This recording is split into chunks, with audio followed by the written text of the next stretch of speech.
It is 3 in the morning. Outside, the world sleeps in perfect silence. But inside, your head, the noise is deafening. You toss and turn in bed, feeling like the sheets are trapping you. And suddenly, you notice that familiar tightness in your chest. It feels as if an invisible thread is tightening around your ribs, keeping you from taking a deep breath. Your mind, exhausted but unable to stop, begins to replay yesterday's mistakes and build catastrophes for tomorrow. It is a mental marathon on a track that has no finish line. Does this sound familiar? You live in a constant state of high alert. You wake up already tired, your heart racing from a to-do list you haven't even fully read. You feel like you're running late to everything, even when you're in no rush. You compare yourself to other people's lives that seem neater, brighter, and you punish yourself for not being productive enough, successful enough, happy enough. We've been taught that life is a battle of endurance, that if something goes wrong, it's because you didn't try hard enough. We've been sold the lie that we can control everything, the future, other people's opinions, the outcome of our efforts. And in this obsession with holding on to the steering wheel with clenched fists, we are breaking ourselves from the inside out. But on the other side of the ocean, ancient sages developed a different way of looking at life.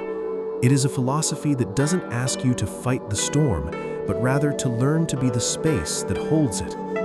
Today, we aren't going to give you quick productivity hacks or empty motivational quotes.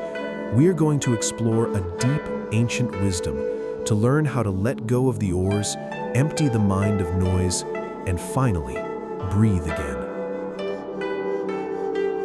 Why do we break when life gets hard? Imagine an ancient oak tree in the middle of a snowstorm. It is majestic, strong, and imposing. Its branches are thick and rigid, designed to resist. But as the storm rages, heavy snow begins to pile up on its branches. The oak refuses to give in. It stands firm, bearing the weight with pride, until finally the weight is too much and one of its main branches snaps with a dull crack, mortally wounded. Now, look at the bamboo growing right beside it. Its stalks are thin, hollow, and light. When the snow falls on it, the bamboo doesn't fight. It bends. It bows so low that it almost touches the ground, letting the snow slide off under its own weight. And when the storm passes, the bamboo stands tall again, intact, flexible, and alive. Your anxiety is the rigidity of the oak tree. You stiffen up when things don't go as planned, when schedules change, or when others, or you yourself, make mistakes. You want the world to adapt to your plans, and when reality clashes with your expectations, you break. We think being strong means being unbreakable, but true strength is not found in hardness. It is found in the ability to yield. Learning to bend means accepting that the storm is real and that you cannot stop the wind. It is not giving up, it is a survival strategy. The next time you feel life pressing down on you, don't tense your muscles. Breathe, relax your shoulders, and ask yourself, how can I be like the bamboo in this situation? How can I let this expectation slide off my back? Imagine you have a glass filled with muddy water. The water is dirty, cloudy, and you can't see through it. How do you make the water clear again? Do you stir it with a spoon to get the mud out? Do you blow on the surface? Do you shake it violently? No. If you do any of those things, you will only make the water cloudier. All you have to do is leave the glass on the table and let it sit still. Over time, the mud, by its own weight, will settle to the bottom and the water will become transparent all on its own. Your restless mind is that glass of muddy water. When you feel anxious, your first instinct is to try to solve the thought. You start analyzing it, looking for explanations, and arguing with yourself in an endless internal dialogue. You are putting the spoon in the muddy water. You are creating more turbulence. Trying to think your way into a calm mind is like trying to put out a fire with gasoline. The ancient sages knew that clarity is not something you manufacture. It is what remains when you stop stirring the water. When a fearful or worrisome thought appears, don't try to fix it right away. Don't fight it. Sit still. Feel your body breathe. Let the thought float in your mind without offering any resistance. If you don't feed it with more thoughts, the mud of fear will eventually settle to the bottom of your awareness by its own weight, and the clarity you were looking for will return on its own. Silence is not the absence of thoughts, it is the decision not to argue with them. Look around you. In your home, in your office, on the street, we are surrounded by useful objects. But have you ever wondered where the true usefulness of things actually lies? Look at a clay cup. What is it used for? It holds tea. But what actually holds the tea isn't the clay of the rim. It is the empty space inside. If the cup were filled with solid clay, it would be a beautiful sculpture, but it would be completely useless for drinking. Its value lies precisely in what is missing, in its emptiness.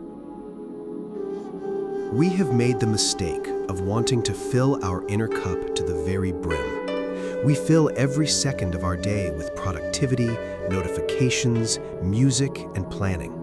We have a deep, visceral panic of empty space, silence, and stillness.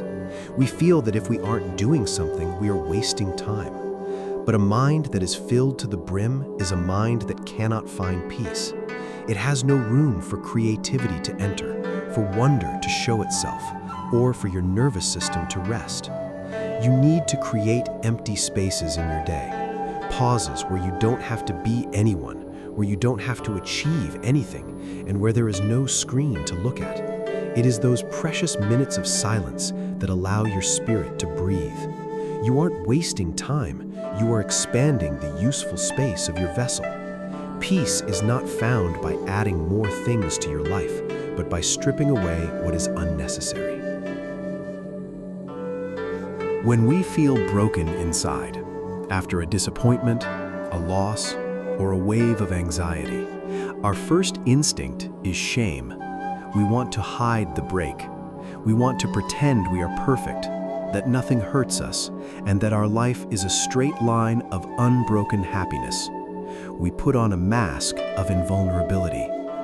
But in the ancient tradition we're exploring today, when a valuable ceramic bowl falls and breaks, they don't throw it in the trash, nor do they try to glue the pieces back together with invisible glue to hide the cracks. Quite the opposite. They join the pieces with a special resin mixed with pure gold powder. The result is a new object, unique in the world, whose scars shine with their own light. The repaired bowl doesn't hide its story, it celebrates it.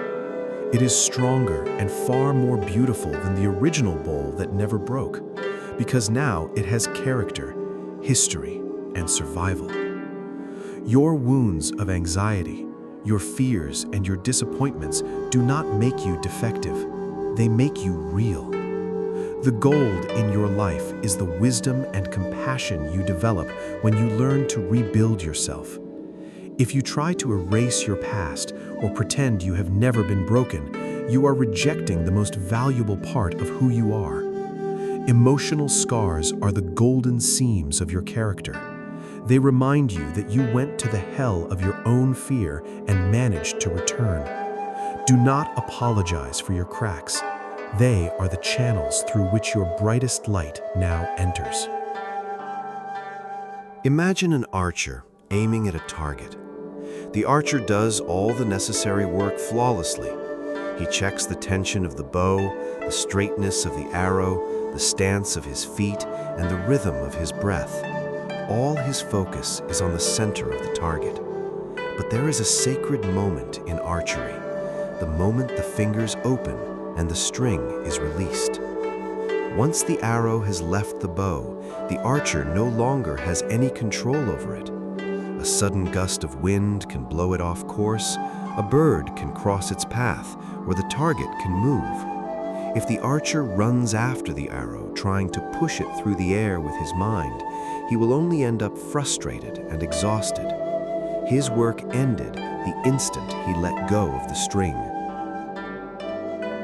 Anxiety is the useless attempt to control the arrow when it is already in midair. You do your job, you prepare a project, you take care of your family, you put all your heart into a relationship, and then you make yourself sick with worry over the outcome. Will it turn out well? What will they think of me? What if I fail? The secret to peace of mind is learning to let go of the string with grace.